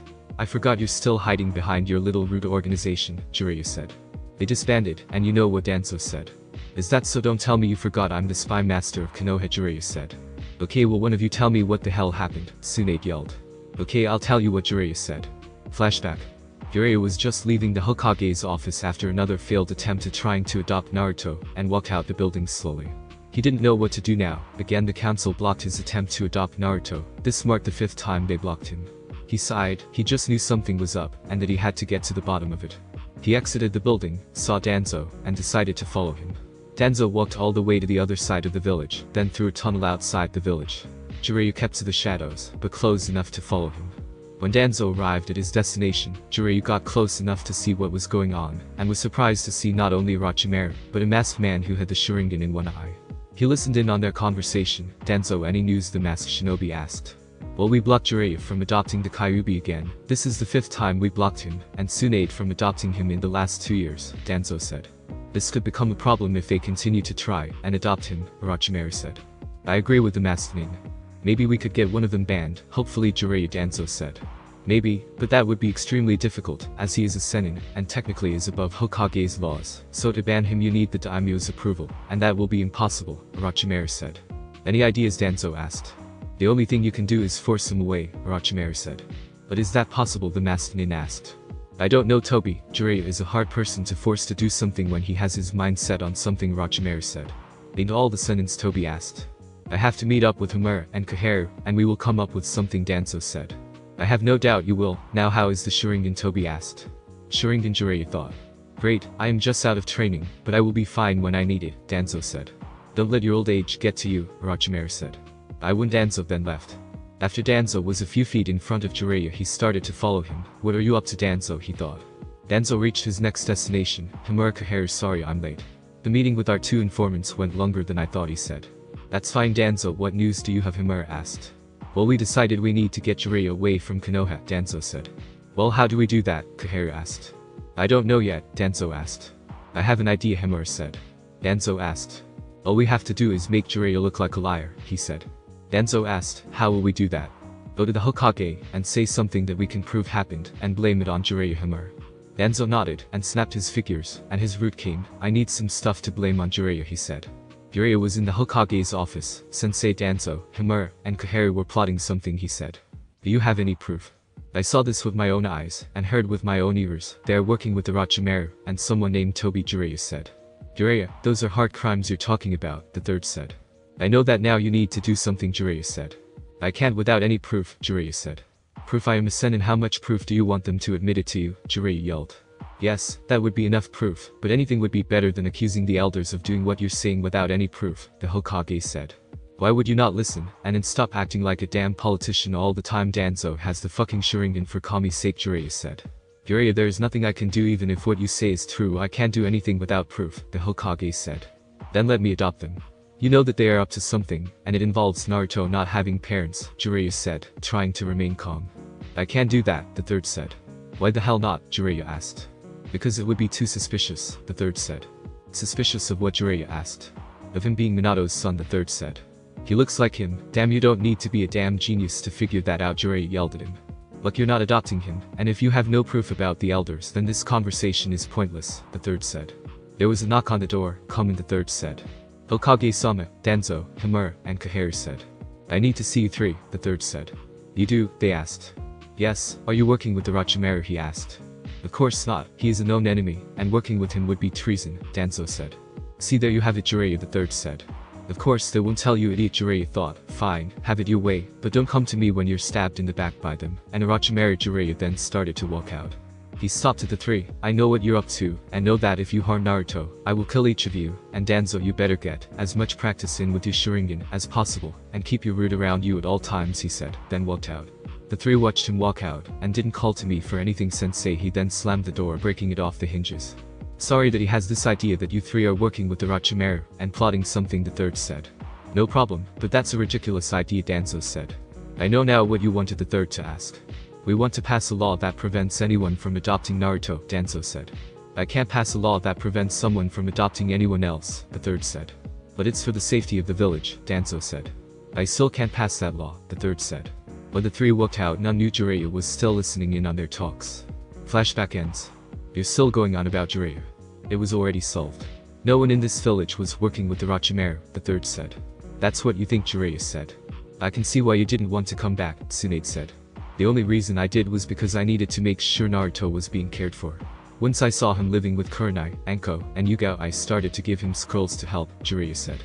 That was you. It's a crime to help him anymore. Then he was getting Homura yelled.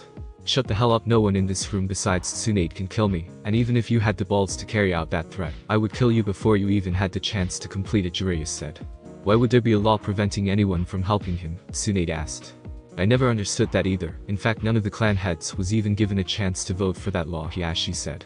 I was given a chance to vote for it, Fugaku said. Sensei didn't tell me you let them do all this, and didn't try to stop them, Tsunade said. It was a vote, and that's how it came out, the third said. Half the council didn't get a chance to vote, Jiraiya yelled. Look, it's already happened, and nothing we can do about it, the third said. Just like there is nothing we can do about Danzo, Homura, and Koharu working with Orochimaru. Just like you can't do anything about them preventing us from adopting Naruto, or that you can't do anything about Danzo having the Sharingan, Jiraiya said. What makes you think I have the Sharingan, Danzo said. Besides the fact that I was there when you met with Orochimaru, and that Toby guy 7 years ago, I'm not even a medic, and I know it is impossible for someone who has as many injuries as you. You have to be able to walk as good as you can, even if you're using a cane, Jiraiya said. What you saying I'm faking my injuries that I got after years of being a shinobi? Danzo asked. I'm saying exactly what it sounds like I'm saying, Jiraiya said. You have no proof, and I have a report from my doctor on file if you want me to get it, Danzo said. We all know how easy it is to get a doctor to fake a report if they are working under you, Jiraiya said. Enough, we have business to get to, the Hokage said. Well, get to it without me, I'm leaving, and don't involve me in any of your plans, because I won't take part in them, Jiraiya said, then walked out. Tsunade whistled after he left. You really screwed up this time, sensei. He wasn't even this mad when he found out Orochimaru became a traitor, she said. I will fix it later, the third said. No, there's no fixing it, he no longer considers you a friend, Tsunade said. The third sighed. Anyway, we need to talk about the academy class with the heirs in it. They're far ahead of everyone else, he said. It's simple, increase the help non-shinobi families can get, have training for them before they go to the academy, so they won't be so far behind. Seriously, you are getting too old, Tsunade said, and left. Tsunade walked out the tower, and saw Jiraiya waiting for her. You're really pissed, ain't you, she said. He still thinks I'm lying, Jiraiya said. This means a lot to you, don't it, she asked. He was like a father to both of us, and he looked at me, and basically said I'm lying. How should I feel? He asked. I understand why you're mad. What I don't get is if you knew that something was up, why didn't you take it into your own hands? Tsunade asked. I may be a senin, but I can't take on all of Root by myself. Even with your help we would be overrun, he said. So what will you do, she asked. I'm leaving All Might. I don't need both of us, and you're on better terms with this village than I am. I'll come back if you ever want me to, he said. Tsunade looked at him shocked. After all you went through to get me back here, you're just going to quit and leave, she said. Jiraiya looked around. Can we go somewhere and talk in private?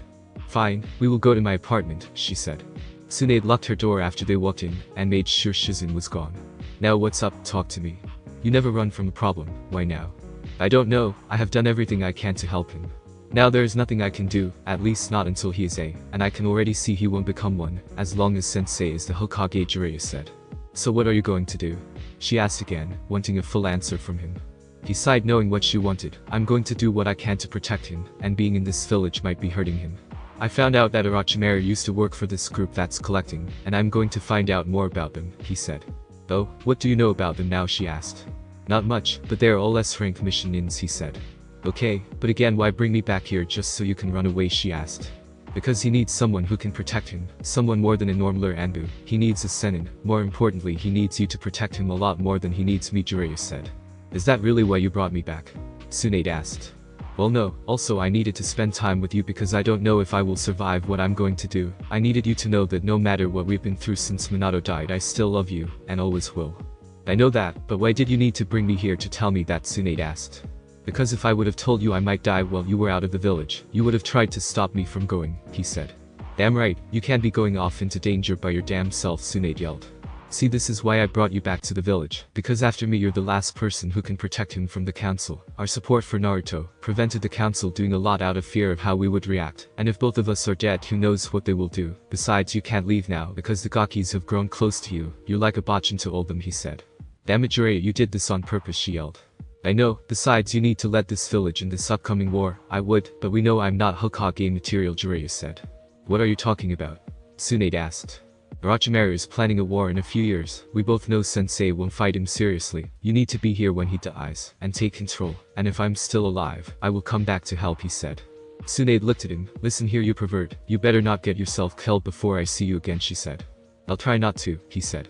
She hugged him. Be careful, Jiraiya, and remember I love you. She then kissed him, and watched, as he jumped out her window. Be careful, she whispered one last time.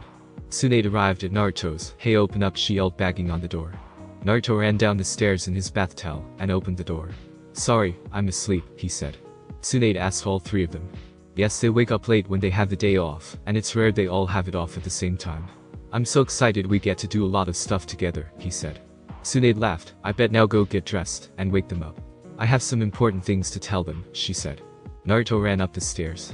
Tsunade heard a bunch of bumping, and a few loud get out of my room Naru-chan before they all finally walked downstairs. You three are hard sleepers when you want to be, she said, looking at them. Well, when you only get one off day in 2 weeks, you will be, to Kurenai said, rubbing her eyes. Why are you here so early anyway, Anko asked. We need to talk. You need to know exactly why Jiraiya stayed away for all those years, Tsunade said. The four sat down. Okay, Yuga said. Tsunade told them everything. Is all that true, Anko asked. I believe it is. Jiraiya wouldn't make up for this. Besides, he went through a lot to get me to come back to this village, and was on the verge of begging me to stay here, and protect him from the council, Tsunade said. So what will we do? Kurenai asked. Hopefully he will be okay, but in the meantime I need you to train as much as possible for at least the next 3 years, Tsunade said. Wait, so Jiji is gone? Naruto asked. Yes, Tsunade said. And Jiji Hokage was the reason he left? Naruto asked. Partly, Tsunade said. But why did Naruto ask? Because he didn't believe what Jiraiya said about Danzo, Tsunade. Who's Danzo? Naruto asked. He is the mummy man on the council, Tsunade said. Naruto thought for a minute. The man who walks with a cane asked. Yup, Tsunade said. That's no cane, he almost cut me with it before, and his eye spins like Kakashi's, Naruto said. You mean you saw his Sharingan? Tsunade asked. Yes, when I was in the orphanage, Naruto said. This is great, we can prove Jiraiya was telling the truth, Tsunade said. You think it might be too late for that though, the elders are too far into their plan. Almost nothing short of killing them will stop what they have planned, Kurenai said. You're right, for now don't mention this to anyone, I'll inform the other clans we are close to, Tsunade said. Okay, I'm going back to bed, Anko said. I'm coming with you, Kurenai said. Tsunade, so you know me also, can you tell me more about him? Naruto asked. Sure, you can spend the day with me, and I'll tell you about him, Tsunade said. Thanks for watching my video, and make sure to check out the author of this fanfic.